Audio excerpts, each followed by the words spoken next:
Welcome back, future KConquerers, to All Kill, a K-pop podcast where we talk all things K-pop and KCON. We are back with episode 2. Last episode, we gave a general overview of KCON New York and the future of this very little podcast. Today, we're going to go more in depth about the actual convention and the concert part of KCON. Woo! Episode Yay. 2! Yay! So as a review, I'm Megan. And I am Christina. And thank you for joining us for episode 2. I can't believe we're back with episode 2 already. Yeah, but we have so much to talk about. I know. So let's not waste any more time.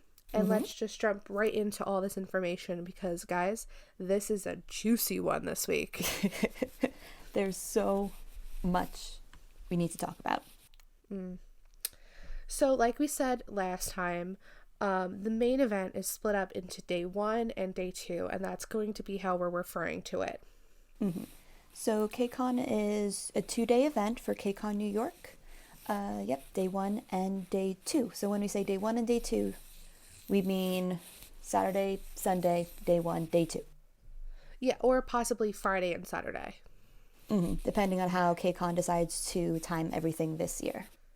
Yeah, and once KCON starts announcing when the dates are, like the announcement of, we're assuming of when the dates are, is coming on Tuesday. And once they do that, we'll start referring to it by the actual days of the week.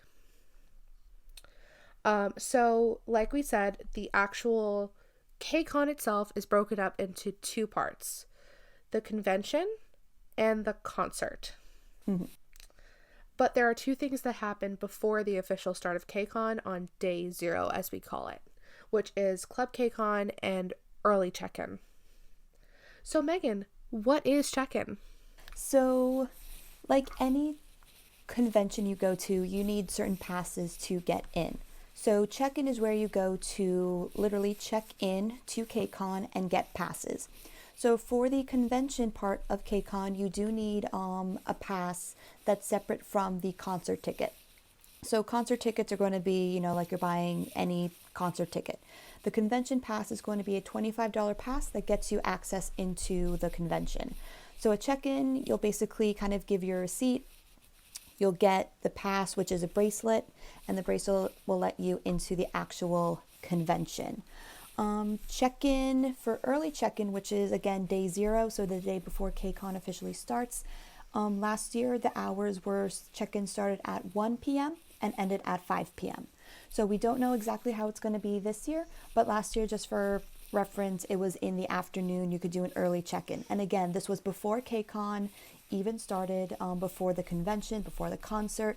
This was just for those who were in the Newark area and wanted to pick up their passes ahead of time. Yes. Yeah. And the other thing that's really important with early check-in is that typically you need at least one person in your party to check in, and they would have all the information that they would need to check everyone in. Yeah, so you don't need to be physically there. You just would have to have a friend or somebody check in for you, and you would need to bring that person, or that person would need to bring your receipt. But yeah, you don't have to be in check-in. And we definitely recommend doing early check-in if you can. It kind of makes your life a lot easier. You don't have to worry about checking in the morning of KCON, especially maybe if you're running late. So if you can, definitely check in early. Yes, and a little tidbit of information about check-in on the other days is that usually the line is extremely long. People show up really, really early. And since we said that, I don't know if we got to this part yet, but we'll get to the part of where KCON officially starts on the day of. But sometimes you can be in the line for check-in and run into issues where maybe the person that you wanted for a high touch or an artist engagement, their stuff will have already passed by the time you get out of line. Yeah, we will talk about that later, but yeah, early check-in kind of is the best thing. But if you can't make it to early check-in, no sweat. There's still opportunities to check in whenever you can. The other part that kind of happens before KCON even starts is Club KCON, and oh boy, Club KCON. It's special. So Club KCON, as my co-host so affectionately calls it, is an awkward 8th grade dance. But, you know, K-pop artists show up, because that makes sense. It really is kind of like the pre-party kickoff to KCON is what KCON really makes it out to be. So again, this is happening the day before the convention officially starts. It starts at 8 p.m., I believe. Oh, I thought it started at 6 for some reason. We'll tell you the exact time when we get the details this year. But essentially last year, the artists that attended were Pentagon and Stray Kids, and sometimes they'll do a performance, or sometimes they'll do like a Q&A with pre-selected questions, which the pre-selected questions, this will be a theme for almost every single Q&A. So again, Club KCON is really marketed as, you know, a place where people can come and there'll be K-pop songs and you'll dance and it'll be fun. But really what ends up happening is a lot of people kind of just stand around and wait for whoever the artist is to come. And the artist will always be an artist who's performing on day one of the concert. Yes. So really whoever's performing on day one, you can probably guess who's going to be that Club KCON artist. It's usually a rookie or whoever's not the headliner for that day. Yeah. But it just, to us, isn't really worth it. It is extra money to go. It's another $25. I believe it's $25, but they could change the prices this year. Yeah, they can change the prices this year, but it's another $25 on top of the convention ticket you already bought and the concert ticket.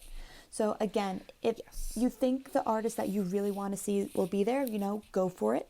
See for yourself. But for us, really, the past years, we've kind of skipped on it because there's other stuff we'd rather do. Yes, and another bit of really important information, I believe when you get to check-in and maybe you hear whisperings about which artists will be there and they turn out to be something that you really wanted to go and see, and maybe you didn't buy a ticket, you can buy artist engagement passes and you can buy Club KCON passes at check-in. Yeah, so if you decided not to buy anything ahead of time, then you can go and buy it at check-in. Yes. So that pretty much wraps up day 0, as we so call it. Now moving on to day 1 and day 2. So we're really going to jump into the convention, and there's a lot of meat to this. So bear with us while we try and get as much information to you as possible. You know, one thing we haven't said yet that I think is really important. So for anybody who hasn't been to KCON before, there is convention and concert on both days. So on day 1, there will be a convention and a concert, and the second day there will be a convention and a concert. Very true. Yeah, it's not like day 1 is just convention, day 2 is just concert. On both days there is convention, and on both days there is concert. So if you miss something on the first day of the convention, you can go back the second day and try it out. Yes, everything that is solid in one place will be there the second day. And what do we mean by solid in one place? So, officially, the convention runs from 10 a.m. to 6 p.m. This means that there are events going on from 10 a.m. to 6 p.m. and you should be able to do something throughout that whole time. Yep, there is so much to do. Yeah. Which we'll go over in more depth about what to do day to day on a later episode, once the official schedule starts coming out. And then check-in each day, we believe, starts at 8 a.m. With all of our research, that was the time that we found was true. And then security check, which is when you first come into the KCON convention area, there is security checks. So you have your bag searched. They aren't going to confiscate any food or anything like that. They're just trying to make sure that you're not bringing in anything that they don't want in the convention. And that starts at 9 a.m. Yep. So for KCON New York, I'll try to give you a visual. So as we said last episode, everything is outside for KCON New York convention. So it's around the area of the Prudential Center in Newark. And there's two main areas. The first area is kind of a larger area where you first go and get that first security check. And once you're over that security check, there's the food vendors, there is places like benches and stuff. There is the porta potties, the wonderful porta potties where you can go to use the bathroom. There is also, this is where the area you will line up for to get into the concert and for artist engagements. Now, the second area is where you actually will need that convention pass we talked about before. That's where everything else is, all the programs that are there. So such programs like, let's do the food. No, we talked about the food. The fan club meetings. So just all the different parts of the convention. And let's go over that. This is literally everything you can do in the convention. Yes. So they separate sort of the two areas by K activity. And I believe they call the other area K culture. Mm-hmm. So K activity is where you have the things like the panels, and those have YouTubers, those have different really famous people, like some music label people, they have music people producers within the industry. Mm-hmm. And there's also a dance workshop area, and that's where they'll teach you dances. They'll have the random K-pop dance things that I see online all the time that I would never do myself because I would embarrass myself. But that's where that happens. And there is also in that area as well, the Star Square, which we'll go into more depth in a little bit. Yep. Then the other area, the K culture area, this is where they'll have a variety of vendors set up, and they'll be specifically Korean vendors. So, for example, Olive Young, which is a kind of the Korean equivalent of a CVS, really. Oh my God, it's so nice. It's so nice. But they sell makeup products and beauty products. So they have a table set up. They have tables set up with certain other like food items, specifically famous Korean like bakeries and kind of like Tulajur. Snacks. Yeah, Tulajur was there. There also will be some other vendors. For example, Toyota is always a vendor.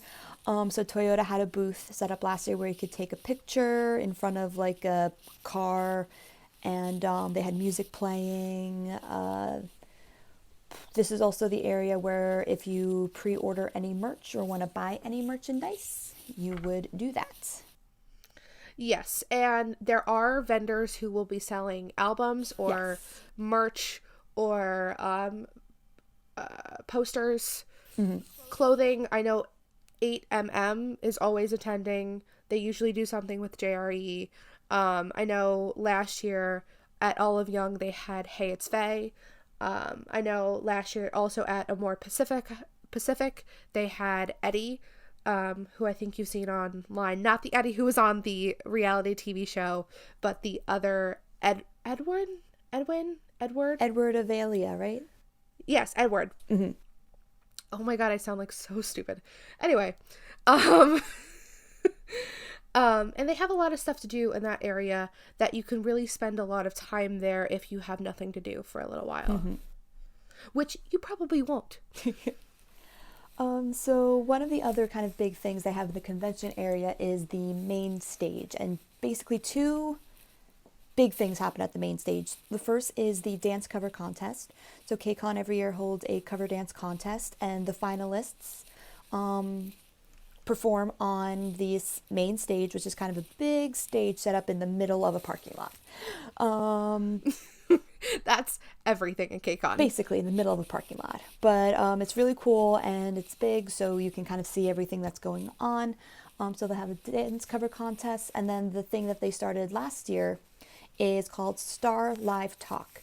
So this is another experience where you can kind of see the K-pop artists outside of the concert. So some artists will kind of come up on stage and they'll give kind of talks about a specific topic. So the one we went to see was Super Junior, and Super Junior kind of talked about, being in the entertainment industry, but not just being idols, being models, MCs, actors, and kind of being a multifaceted entertainer. Pentagon did one about being self-producing idols and talked about what that was like. So not every artist will do this Star Live Talk, but most of the artists last year did, and they all had like different topics to say. So that was really cool. Unless you were like right up front, you won't get the best view of everybody, but it just was cool, seeing them again on stage, and it kind of was another like Q&A type of thing.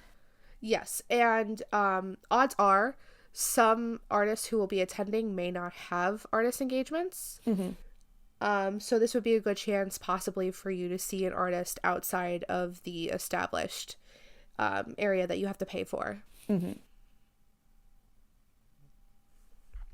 So that's pretty much the information about the convention. Obviously, there's food vendors and everything like that, and fan club meetings. The fan club meetings actually look really cool.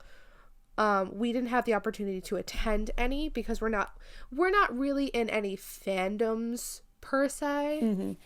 So kind of what happened last year was, I'm just going to use 101 as an example because I like walk past it. But at specific times, KCON lets you know if you're a fan of 101. This is going to be time when all the fans can come together, and usually a US-based fan support group will put on, trivia, or they'll have music videos playing. They'll give out free stuff. So it's like really fun. So if, you're going for your favorite group, definitely check that out because you could get something free and meet other people. Yeah, and it's a really great opportunity to meet other people who are into the same stuff that you are. Yeah. All right. Anything else about the convention we want to talk about? I'm trying to think. There will be random people throughout the crowd. Artists may show up at various booths. You never know. Yep, that had so happened. keep your eyes and ears open for screams because that's usually a good indicator of where people are. I would say a big place that people tend to hang out is at the Toyota booth. Idols tend to show up there pretty often, and also they have a DJ playing songs all day, rather loudly. So if you just want to chill out and listen to music and be like surrounded by people and see possibly some idols, I would highly recommend like hanging out at the Toyota booth. Yep. I think that's it for the convention. Obviously, like we said, once the schedules and everything starts coming out, we'll be doing more of an in-depth day-to-day kind of a deal. But that's pretty much it for now. Yep. And then we move on to the concert. Woo! The crowning jewel of KCON. Yep. So definitely probably the most exciting part of KCON. This is where I would say so. I would say so, yeah. Where the artists come together and give some performances. So, the concert, I don't know if you're familiar with this, but there is a wonderful show back in Korea called M Countdown, which, cough cough, we attended.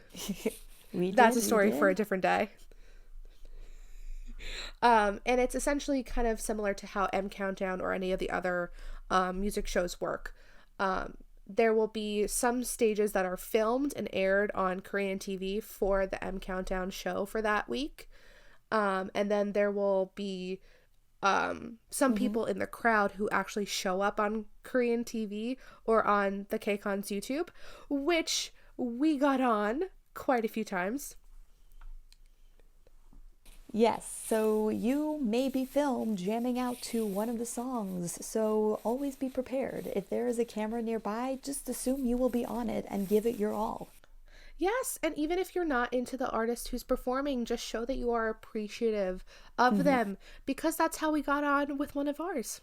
Yeah, definitely. We were like the only people jamming in our section to Golden Child, and in one 3-minute clip, we were on three times? Yeah, one was just me just looking looking up at the children, just like these precious children. Oh my gosh. But yeah, you will never know if you ever get on, so always just be prepared. Yes. And the concert itself is held inside of the Prudential Center. So that's an area that's usually housed for basketball games, hockey games, concerts. I know Blackpink is performing in Prudential Center. I know BTS has performed in the past, EXO. Yep, so it's a very just name a big, few. yeah, so it's a very big area. So really, it's not as big as people think. I think there are plenty of really good seats in there. So don't really sweat about, tickets or anything, which we will go over in a future episode. But it's a really, clean, great stadium. So everybody will have a good time. Yes. So basic overview of how the concert goes. It lasts about 2.5 hours each night. And artists will perform anywhere from 3 to 5 songs each. And then there will be some special stages. Yes, and as far as the special stages go, sometimes there are crossovers between groups. Sometimes there are special covers that they'll do of specific songs. Like I know when we went in 2016, 17 did covers of Super Junior, Red Balloon, and Bang from After School, which was amazing. So it's always really fun because you never really know what to expect. But yeah, about 3 to 5 songs per artist, really based on kind of their level of popularity. Yes. And we're saying level of popularity. There's also how many songs they have. Yep, that is true. That is true. If an artist only has 3 songs, they will be performing 3 songs. Because like rookies, there's only a certain number of songs that they could possibly do. Like I know 101, when they did their stage back in LA when they first debuted, they only did like 3 songs because they only had 3 songs. And Promise 9 last year only did 3 because they only had 3. Yes. And then usually before the concert, there is like performances and giveaways. Like there's always a giveaway of plane tickets to Korea. So if you want to go to Korea, definitely look into that. And there's usually special guests, like KCON has been performing before the concerts for the past few years. And I know that a karate team did it as well. There's usually a mix. And then usually there is a host that will start and close the concert. And it will either be a famous drama actor or actress. And that was back in 2016 we had that. Or an idol who speaks English. And this will change day to day. Yep, so usually what I think it's been in the past is one of the idols that is performing will kind of MC the evening, and MC usually kind of is opening the concert, welcoming everybody.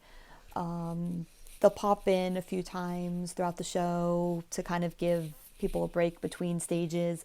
Then they'll usually close the show thanking everybody for coming, things like that. Yes, and this could be either 2 artists or it can be 1. I know in 2016 when we went, it was RM and Ailey who were the hosts for both days. The idol hosts. Yeah, the idol hosts. And then for last year, it was Shiwon from Super Junior, who looked gorgeous.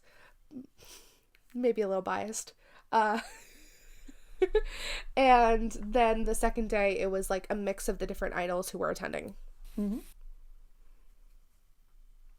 Anything else about the concert? The other thing I will say is a lot of times the fans will have some sort of events or special fan projects going on during the concert. So look out for those if you're interested in any of those. And besides that, just like have a good time. We talked about that last episode. Sorry, I'm exhausted. Have a good time. Realize it's KCON. Realize that people are going to be hyped around you. People are going to be standing up. People are going to be waving light sticks. Don't be a seat jumper. No. We will talk about what we mean in a little bit, but yeah, when we get to ticketing, we'll definitely go more into that. Yeah. But otherwise, that's kind of your overview of the convention and the concert. So I guess just to recap, There's 2 days, day 1 and day 2. The convention and the concert happens on both days. Events are different day to day, but there might be some overlap. The booths are going to be anything from Korean makeup to Korean food. You can buy merch at the convention. The convention is where you go to see artists. It's where the artist engagements will be. It's where you can see artists up on the main stage. It's where the cover dances will be. And the concert is just a good old time. Yes. And since we have a little extra time, because we're running a little early this episode, Megan, what is one thing that you are most looking forward to as far as convention and concert for this year? Oh my gosh. I mean, I'm springing this on her, so she has to think for a second. I know. Why would you do this? I guess I would want to do more fan club stuff this year, because last year we didn't really do a lot of that. So I think I maybe just overall do something more with the convention, one of the days, whichever day. But yeah, I think I want to do more convention stuff. Yeah. I think I'm fingers crossing. This is something that happens in LA. It's called the Flower Boy Cafe. I think there's a high chance that they could be bringing it over to New York this year. I just want to witness it. Because I've heard it's so awkward, and I just want to sit and watch. Just watch. Just watch for a little bit. So that's something I really want to do. And then the other thing that I really would love to do, I would really love to go to more panels. Mm-hmm. Because, like, we went to one panel last year, and it was a whole lot of fun. It really was. So, and we saw Your Sweet Guys, yes, who are the sweetest of guys ever. So cute. Like, major shout out to Your Sweet Guys. Alana and Peggy, we love them so much. They are the sweetest. I found them and I brought them over, and I surprised our other friend Emily, and they had no clue that I was surprising her, and they were just the absolute nicest in the entire world. So nice. So special shout out to them. Yeah, that's what I would love to do. Just more panels. Mm-hmm. More and more panels. We'll make it happen. Oh yeah, and more food. Oh my god, more food. Mm-hmm. Yeah, let's eat all the food. I want to try every single food that is there, if absolutely possible, if my wallet allows me to. We'll see. Well, that's a great segue into the next episode, where we're going to be talking all about budgets and costs. Yeah. So. Oh my god, that was so natural. Look at that. That was amazing. So yeah, we're going to be talking more about how to budget for KCON, because next week we'll have a realistic idea of how long you have before KCON starts. Mm-hmm. So we'll be giving you a better idea about ticket costs, benefits costs. We'll also be doing accommodations as well. Mm-hmm. So accommodations and travel. Yeah. So that way you have an idea of how much you have to save up for. Yep. So make sure you tune in next week to get all of that, because again, that's not something KCON is explicitly going to say. So no, and again, they're not going to give you a lot of time to figure it out. Yeah, no. So we're going to try to get you ahead of the game. Yes. So this has been our second episode of our KCON series on All Kill K-pop. As the same is true as last week, I am still Christina. I'm still Megan. I am still at Kris Crossed _ I figured out single underscore on Twitter. And I'm still at Megs and Bacon. Bacon spelled BAECON, and then Megs with 2 G's. MEGSANDBAECON.